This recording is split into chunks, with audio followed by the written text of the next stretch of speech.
બિહારની અંદર આજે વિધાનસભાની ચૂંટણીનું પરિણામ આવ્યું છે.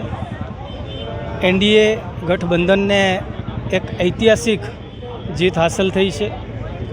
દેશના યશસ્વી વડાપ્રધાન શ્રી નરેન્દ્ર મોદી સાહેબના નેતૃત્વમાં,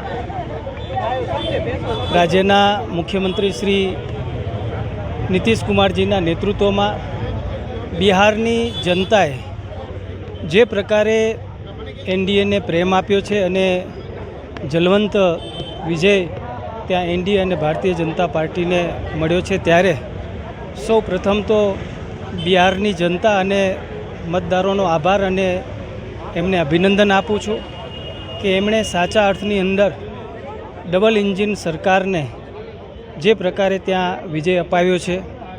આવનાર સમયની અંદર બિહારનો વિકાસ બમણી ગતિએ થશે.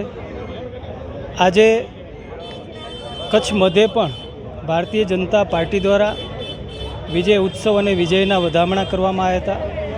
ધારાસભ્યના કાર્યાલય, સંસદ સભ્યના કાર્યાલય, અને આપ જોઈ રહ્યા છો કે મોટી સંખ્યામાં કચ્છની અંદર કચ્છ જિલ્લા ભાજપ કાર્યાલય આજે અમારા સૌ કાર્યકર્તાઓ મળ્યા છે.